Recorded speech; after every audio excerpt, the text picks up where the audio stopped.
श्री स्वामी समर्थ प्रकट केले. उधळा गुलाल वाजवारे नगारे, त्रैलोक्याचे स्वामी आज धर्तीवर आले. अनुसूयेचा तूच दत्त, सुमतीचा तूच श्रीपाद, अंबा भवानीचा तूच नरहरी, आम्हा कैवाऱ्यांचा तूच स्वामी.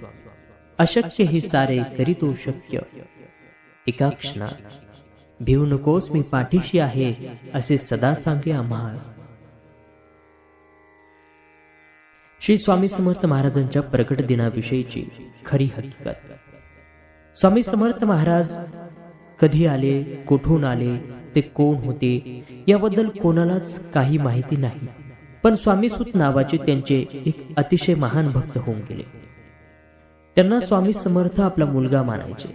त्यांच्या अनुभवावरून आपल्याला समजेलच की स्वामी कसे प्रकटले. तर स्वामींच्या प्रकटण्याची हकीकत आता चला आपण पाहूया. शेकडो वर्षापूर्वी एक पंजाब प्रांतात हस्तिनापूर पासून 12 कोस म्हणजे जवळपास 24 किलोमीटर अंतरावर छेलीखेडा नावाचे एक गाव होता. त्या ठिकाणी विजयसिंह नावाचा एक मुलगा आपल्या भाऊ आणि भावजे बरोबर राहायचा. तो मुलगा कोणाही बरोबर मिसळायचा नाही. तर तेथून थोडेशा अंतरावर असणाऱ्या साधारण पडक्या अशा जागेत एक खूप मोठा वटवृक्ष होता. त्यात एक छोटीशी दिवळी होती आणि त्यात एक छोटी गणपतीची मूर्ती होती. तर तो विजयसिंह खूप खिशात गोट्या भरून तिथे जायचा आणि त्या गणपती बरोबर खेळायचा. पण तो मुलगा गणपतीला आपला मित्र मानून त्याचाही डाव स्वतःवरच घेऊन असं खेळायचा. असंच एक दिवस जात होते आणि त्या परमात्म्याला आपला आविष्कार दाखवण्याची गरज वाटू लागली. त्याने विजयसिंहाला कारण बनवून आपला आविष्कार दाखवला. तर तो दिवस होता चैत्र शुद्ध द्वितीया आणि विजयसिंह रोजच्या आपल्या पद्धतीने याही दिवशी तिथे गणपती बरोबर खेळायला गेला.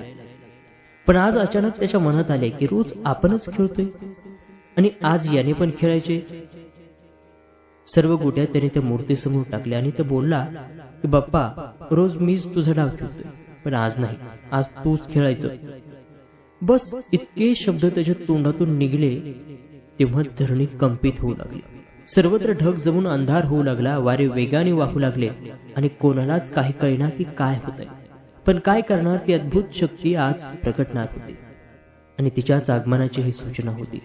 ज्या ठिकाणी गणेश मूर्ती होती त्या ठिकाणी धरणी दुभंगून एक 8 वर्षाचे अतिशय तेजस्वी एक बालमूर्ती प्रगटले आणि तेच दुसरे तिसरे कोणीही नसून प्रत्यक्ष परब्रह्म श्री स्वामी समर्थ महाराज होते. तर विजयसिंह गोट्या खेळताना तेव्हा स्वामींकडून हरला आणि बालरूप स्वामींनी त्याला गोट्या उधार दिल्या. परत भेटण्याचे वचन देऊन तिथून ते गुप्त झाले.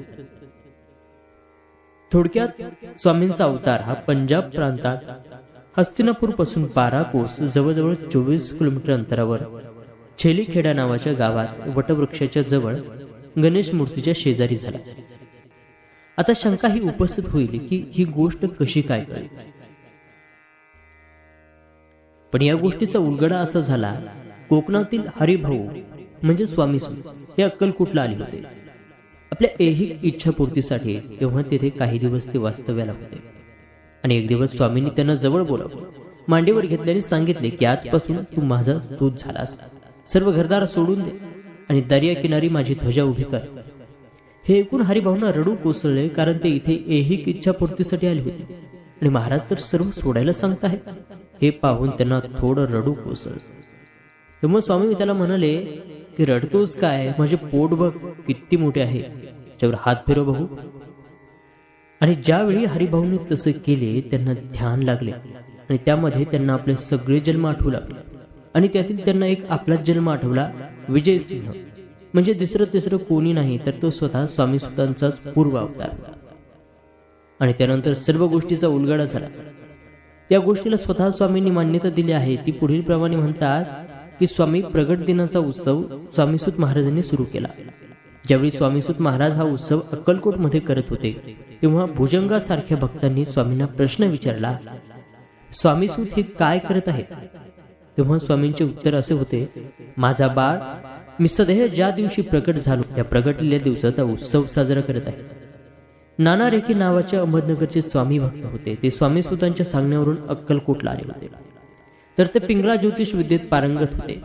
स्वामींनी त्यांना आज्ञा केली की ही माझी कुंडली बनव. तेव्हा त्यांना खूप आनंद झाला आणि त्यांनी लगेचच कुंडली बनवण्याचं काम सुरू केलं आणि काही दिवसातच कुंडली बनली. तेथील स्वामी प्रगट होण्याचा मजकूर हा तुम्हाला सांगितला त्याप्रमाणेच होता. तर ते ती कुंडली घेऊन स्वामींपाशी आले तेव्हा तेथे भजनाचा कार्यक्रम सुरू होता.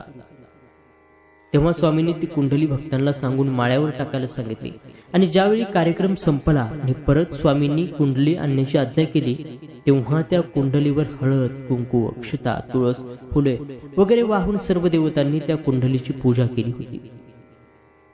आणि आजही स्वामींची ही कुंडली स्वामींच्या अहमदनगरच्या मठामध्ये आहे. तर श्रोतेहो, आशा आहे तुम्हाला स्वामी समर्थ महाराजांच्या प्रकट लीलेची ही कथा आवडली असेल. व्हिडिओ लाईक करा, शेअर करा आणि चॅनलवर नवीन असाल तर सबस्क्राईब करायला विसरू नका. असेच माहितीपूर्ण व्हिडिओ तुम्हाला या चॅनलवरती पाहायला मिळत असतात. तेव्हा पुन्हा भेटूया नवीन व्हिडिओ नवीन माहितीसह. तोपर्यंत नमस्कार. श्री स्वामी समर्थ.